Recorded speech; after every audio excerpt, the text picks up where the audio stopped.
Magandang buhay sa lahat. Ako nga pala ang storybook lover ng buhay nyo. May legend po, na nagsasabing hindi masama ang walang pinag-aralan, ang masama na kapag-aral ka nga pero iyong ugali mo parang walang pinag-aralan. Payo para sa mag-aaral. Narito ang ilang mga payo para sa mga mag-aaral. Magplano at mag-organisa, gumawa ng study schedule at magplano ng mga gawain upang mapanatili ang produktibidad. Mag-focus, iwasan ang mga distraction tulad ng cellphone o social media habang nag-aaral.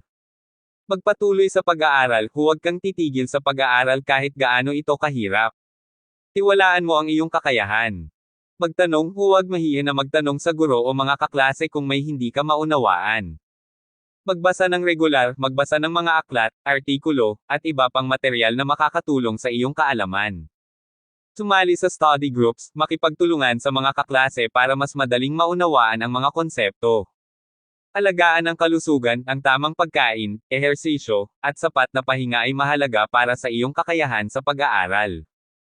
Mag-antibay sa mga deadline, sundan ang mga takdang oras para sa mga proyekto at assignment. Mag-self-assess, tukuyin ang iyong mga lakas at kahinaan sa pag-aaral at magtrabaho sa pagpapabuti nito.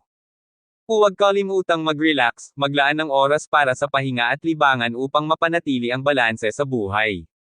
Manatili na bukas sa bagong kaalaman, ang edukasyon ay patuloy, kaya't magpatuloy sa pag-aaral kahit pagkatapos ng paaralan. Mahalin ang pag-aaral, mas magiging masaya at mas magiging epektibo ka sa iyong pag-aaral kung ini-enjoy mo ito. Tandaan na ang pag-aaral ay hindi lamang tungkol sa pagkuha ng mataas na marka, kundi pati na rin sa pagbuo ng kakayahan at kaalaman na makakatulong sa iyong buhay.